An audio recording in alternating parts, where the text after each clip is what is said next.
Hi hello welcome to my channel. తెలంగాణలో రీసెంట్గానే ration card eKYC ప్రక్రియ అనేది కంప్లీట్ అవ్వడం జరిగింది. ఈ ఈకేవైసీ ప్రక్రియ ద్వారా బోగస్ రేషన్ కార్డులు ఏవైతే ఉన్నాయో ఆ బోగస్ రేషన్ కార్డులను ఎత్తివేయడం కూడా జరిగింది. అయితే చాలామంది రేషన్ కార్డులో కొన్ని తప్పులైతే ఉన్నాయి.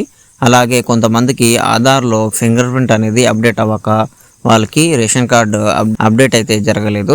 దానివల్ల కూడా చాలా మంది ఇబ్బంది పడ్డారు. అయితే ఇప్పుడు రాష్ట్ర ప్రభుత్వం అవన్నీ దృష్టిలో పెట్టుకొని అలాగే మీ రేషన్ కార్డులో ఏవైనా మార్పులు చేర్పులు చేయడం కోసం ఇప్పుడు సవరణ చట్టాన్ని అయితే తీసుకురావడం జరిగింది. మీ రేషన్ కార్డు అనేది మరోసారి సవరించడానికి ప్రభుత్వం అనుమతి ఇచ్చింది. మీరు రేషన్ కార్డుతో పాటు అవసరమైన మార్పులు కూడా చేసుకోవచ్చు.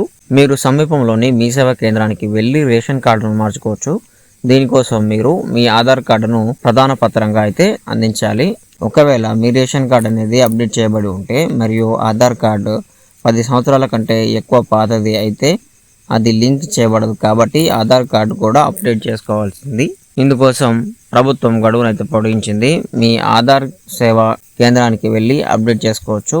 మీ రేషన్ కార్డు మరియు ఆధార్ కార్డు రెండు అప్డేట్ చేయబడితే మీరు అన్నభాగ్య యోజన, గృహలక్ష్మి యోజనతో సహా అన్ని ప్రభుత్వ పథకాలకు ప్రయోజనాన్ని అయితే పొందవచ్చు. సో ఇది ఫ్రెండ్స్ ఈరోజు వీడియో. మీకు నచ్చినట్లయితే లైక్ చేయండి. అలాగే మా ఛానల్కి సబ్స్క్రైబ్ అవ్వడం మాత్రం మర్చిపోకండి. Thank you friends.